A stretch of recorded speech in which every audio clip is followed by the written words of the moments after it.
We've had a successful camp, lots and lots of work, lots of room to still grow. As I've said before, this team is united. They work very hard. They're adapting to situations. They're adapting to the work capacity. And they keep coming back with a great attitude and eager to learn, and the belief that it's going to work, meaning our program and our philosophy. We have good leadership emerging, and I think one of the biggest things as you come through any camp is we've come through with, I think, very good health going into our first week of game prep, knowing that we're not an extremely deep team. We are a unified team, we're a hard-working team, and we're a team that's learning to play football at the execution level necessary to have the success we all want. Regarding the quarterback position, we are ready to name a starter. Kurt Bankert, our transfer from East Carolina University, will be our starting quarterback. Going into game one, I've really been impressed with how he's moved the team. And again, when I look at a quarterback, what I look first and foremost for is, do they move the team into the end zone? Because points determine outcome. And Kurt has been the one that I think has consistently and can continue to be consistent in terms of moving our team forward, regardless of the type and caliber of opponent we play. He's a good decision maker with a very strong arm, and he has natural leadership skills. Connor and Matt Johns will be listed as the backup. That I would see continuing week to week and through the season, and I like them both. Connor very efficient in how he throws it, and Matt with his leadership and experience. Neither one can be counted out, but they have also handled this really well. Based on production, and I think based on the communication that Coach Beck has had on a day-by-day basis, that's where we are going into week one, and I think our quarterbacks understand and our team understands. I'm looking forward to coaching this team. We will start game prep now. Today was our last official day of fall camp, so to speak, knowing that school started yesterday, and so our attention now focuses on our first opponent. I think not only his knowledge of the offense, but Kurt is, as cliche as it sounds, a student of the game, meaning that from the minute he arrived on campus, 7 a.m. each and every day at the office, much like it was a professional, meaning that that's where he's spending the day. He's married. He came here with a sense of purpose, not only to further his education, and he's an A student, but to start his family and to play great football. And we have a need. I'm really intrigued by the idea that he has 2 seasons, not just one, in terms of where our program currently is. And his knowledge, back to your question, of the offense, similar offense, not identical offense, similar offense gave him a much faster transition than what it would have if the offense might not have been as similar. When you told Matt and the other, how did that go? So I didn't tell them specifically. Coach Beck and Coach and I have done that, and so you can speak to Coach Beck about that. But man, their attitude in practice and their attitude in meetings, and what I just call their countenance, their presence, they look you right in the eye, they're positive, they're optimistic, and they're still leading, and we're going to need them to.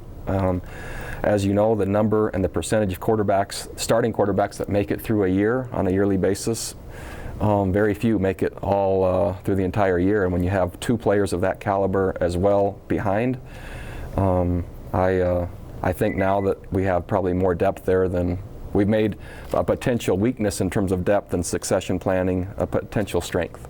Game experience concern at all? Certainly. Game experience, anytime you have a quarterback that's new and as a starter, game experience is always something that makes you feel better.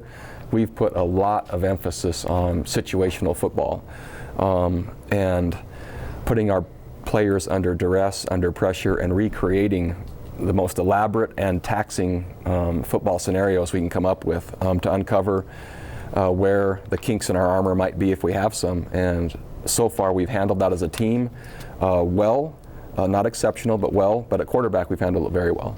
How is Kurt's mobility? I know coming off the knee injury, have you liked what he's seen? What he's been able to do with his legs? Yeah, I like what I've seen. He's not a run-first player currently, but he can elude pressure. He makes good decisions when to pull it down and run. He avoids contact when necessary, and so he runs heady and he runs kind of crafty, where he keeps the sticks moving, but that isn't the first and foremost thing that his current skill set allows. Barring injury, is this his job now for the season?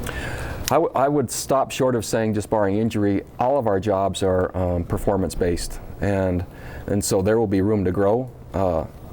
If the team is moving and scoring, certainly it will remain his job or anyone's job on our team if they continue to do what they're supposed to do.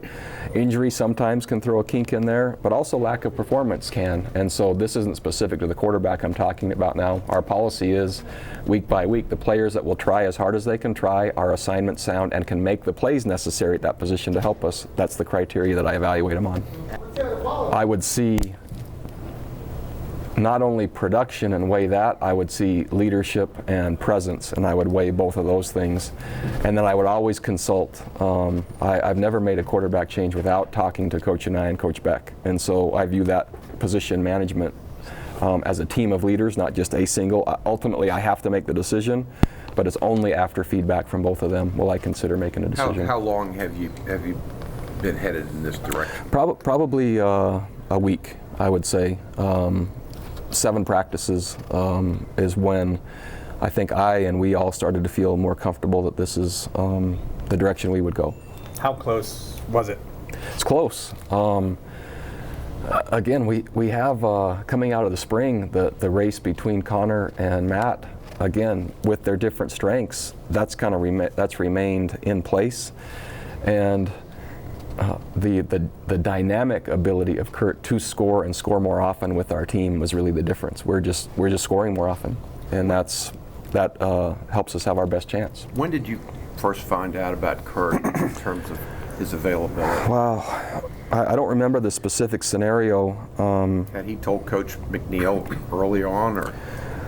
You know, I don't remember. I really don't. The first time I think I really became aware is when he had asked for a release from East Carolina, and I think I went to Coach Ruff at that point and say, "Tell me about this quarterback," and I'm glad he did because I like him a lot.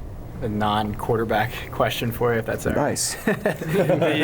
Now that camp's over and everything, can you sum up quickly these last kind of 8 months? It seems like you've taken a crash course in getting involved in this culture and this UVA and connecting with alums. Why have you done that, and do you feel like you are purely a UVA guy now after kind of being an outsider coming in? I think from my intent, I'm a UVA guy. I think when the alums and the fans and the former players say that I am, I will be. For all intents and purposes, I'm going to do everything I can to earn that title. They meaning the external environment, as they embrace me as that, I think that's when there's a stamp of approval, and I expect that when we play well and have a consistent winner here. And I'm learning as much as I can about our program, about the community, about the institution, and about the state from anyone I can. And so I've met with business leaders, I've met with community leaders, I've met with alums, I've met with faculty members, I've met with deans. And that continues to help me form a more comprehensive picture of what UVA is and how special it is, and that allows me to make design choices based on that will highlight all of that through football, which is what I'd like to do. The process with Coach and I and Coach Beck, you bring them in and they tell you who their choice is, or they make recommendations and in the end you make the choice? At the end I make the choice, but it's not so much like an annual review. This is on a daily basis, and a while ago it was from Coach Beck and Coach and I think this is what the direction that's going to be best for our team, and we watch closely, and then every single day since then that conversation's been happening, so it didn't require this finality of really this is making it public, but it's been much more conversational than a single event in terms of determining this. You talked about how you wanted to test them under fire, and considering you can't truly simulate that, do you anticipate playing multiple guys in the opener to get a look at them? Well, I'd prefer not to. I'd prefer, once a starter is named, to let that player move through all the scenarios possible. It doesn't mean it's ruled out based on extreme performances one way or the other, but I have a new coach working with us as an analyst, Patrick Higgins. And Patrick Higgins was my special teams coordinator and receivers coach at BYU. We were together, man, either 6 or 8 years. Y'all have to verify that. He's a former head coach, and his passion are analytics and statistics, and he's controlling and giving us very, very applicable scenarios in every way possible to test our quarterback and our team before we play a game. We love working on game management, and Patrick Higgins is that's one of his specialties, and he was the coordinator at UTEP a year ago, is out of work and loves us and our culture and wanted to work here, and so he's here contributing to the point of as many game type scenarios, and not just normal game scenarios, but all the ones that you see on SportsCenter where they might not have been managed effectively, that you can learn from. You know, we've been working hard on all those. This being the end of camp, are all the jobs that were up for grabs kind of settled now, or do some of those competitions continue? There's some competitions that will still continue, and the way that I'll handle that is most likely Monday will be the first true depth chart that you all will get. And the way I'll handle injuries going forward is I won't make any announcement regarding injuries for non-season or preseason games. Once we're into conference games, you'll know on Thursdays, and so that'll be my policy going forward. Coach, overall, how impressed have you been with the players and the team holistically adjusting to you and your staff, and you know, the earn everything mentality and et cetera? It's been my biggest surprise, and I know and knew there was risk with that because it's an extreme approach, but I think UVA needs an extreme makeover, quite frankly, to become a consistent winner, and I didn't want that to be lost on the team in any regard, and so we're being methodical and rushing at the same time, and I don't know how to describe that. We're very urgent, but each brick is mortared in place and secured before we move on, and it will take time, but man, I think their hearts are captured, not because of me, but because of our staff and the direction, and that's going to allow us to keep going and make the necessary repairs and patches as we need to and build.